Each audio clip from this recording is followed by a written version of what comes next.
রাজ্যে একের পর এক দুর্নীতি ও কেলেঙ্কারির প্রতিবাদে সোমবার আবারও বিক্ষোভে সামিল হলো সিপিআইএম দুই যুব সংগঠন ডিওয়াইএফআই এবং টিওয়াইএফ এর উদ্যোগে এদিন রাজপথে মিছিল বের করা হয়। এই মিছিল থেকে বিজেপি সরকারের দুর্নীতি, অপশাসন এবং থ্রেট কালচার নিয়ে প্রতিবাদ জানানো হয়। প্রতিবাদ মিছিলের পর সাংবাদিকদের মুখোমুখি হয়ে বাম যুব নেতা নবারুণ দেব অভিযোগ করেন, রাজ্যে দুর্নীতি ভয়ঙ্কর রূপ নিচ্ছে। স্বাস্থ্য দপ্তর থেকে শুরু করে অন্য দপ্তরগুলোতে দুর্নীতি এবং কেলেঙ্কারি চলছে। দুর্নীতির আখড়াগুলো হচ্ছে মুখ্যমন্ত্রীর দপ্তরগুলো।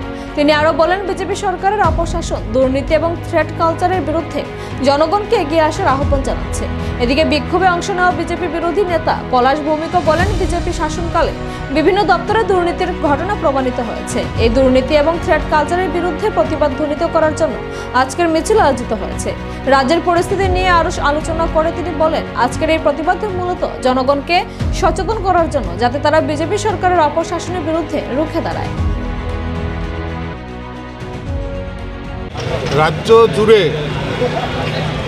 দুর্নীতির রমরমা চলছে এবং এই ত্রিপুরা বিশ্ববিদ্যালয় থেকে ত্রিপুরা মেডিকেল কলেজ, টিএফডিপিসি, পুলিশের সদর দপ্তর, ট্রাফিকের সদর দপ্তর, আমরা দেখছি দুর্নীতিগুলা ভয়ঙ্কর রূপ নিচ্ছে আমাদের গোটা রাজ্যে এবং এটা প্রাতিষ্ঠানিক রূপ আমাদের রাজ্যে দুর্নীতি তার প্রমাণ করেছে।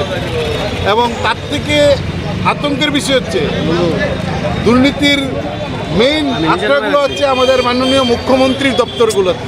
স্বরাষ্ট্র দপ্তরেই বড় ধরনের দুর্নীতি কেলেঙ্কারি ঘটনা উঠে আসছে।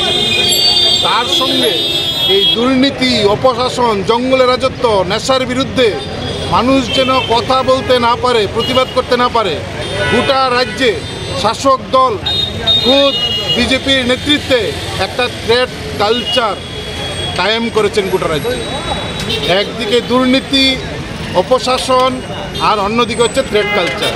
আমরা তার বিরুদ্ধে মানুষের কাছে আমাদের কথা নিয়ে যাওয়া, এই ভয় মুক্ত হয়ে দুর্নীতির বিরুদ্ধে রাজ্যকে বাঁচানোর জন্য এগিয়ে আসার আহ্বান জানিয়ে আজকে ডিওয়াইএফআই এবং টিওএফ এই মিছিল আগরতলা শহরের মুখে করছেন। গোটা রাজ্যেই আমরা এই দুর্নীতির বিরুদ্ধে সরকারের মুখোশ আমরা খুলে দিতেই আমরা রাজপথে নেমেছি।